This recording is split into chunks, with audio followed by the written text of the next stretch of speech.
নাটকীয় মোড় নিল ভারত ও যুক্তরাষ্ট্রের সম্পর্ক। সাম্প্রতিক সময়ে এই দেশের কূটনৈতিক অবস্থান নতুন এক অধ্যায়ে প্রবেশ করেছে, যা বদলে দিতে পারে দক্ষিণ এশিয়ার ভূ রাজনীতির চিত্র। ডোনাল্ড ট্রাম্প ক্ষমতায় আসার পর যুক্তরাষ্ট্র ভেবেছিল দক্ষিণ এশিয়ায় ভারতকে নিজের প্রভাবলয়ে এনে নেতৃত্ব দেবে, কিন্তু ভারতের কৌশলী পাল্টা দাবার চালে এবার ধরাশায়ী হলো পশ্চিমা বিশ্বের পরাশক্তি যুক্তরাষ্ট্র।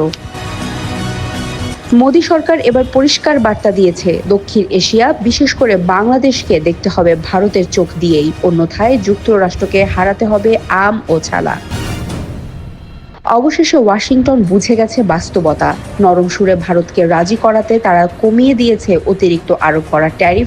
একই সঙ্গে অনুরোধ করেছে পুনরায় কার্যকর করা হোক যুক্তরাষ্ট্র ভারত সামরিক চুক্তি। এই সামরিক চুক্তি শুধু অর্থনৈতিক নয়, ভূ রাজনৈতিকভাবেও গুরুত্বপূর্ণ, কারণ চুক্তির অন্যতম লক্ষ্য হচ্ছে ইন্দো প্রশান্ত মহাসাগরীয় অঞ্চলকে নিরাপদ রাখা এবং সন্ত্রাসবাদ ও প্রক্সি যুদ্ধ নির্ভর পাকিস্তানকে নিয়ন্ত্রণে আনা।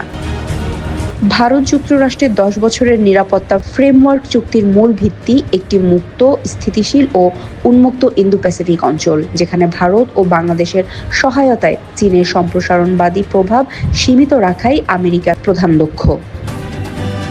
ফলাফল এবার আরও পরিষ্কার। ভারত বিরোধী ইসলামী ও মৌলবাদী শক্তি নির্ভর বাংলাদেশ নয়, বরং গণতান্ত্রিক ও ধর্মনিরপেক্ষ বাংলাদেশের পাশে থাকবে ভারত ও যুক্তরাষ্ট্র উভয়েই। আর এজন্য তাদের হাতে আওয়ামী লীগ তথা শেখ হাসিনার বিকল্প নেই।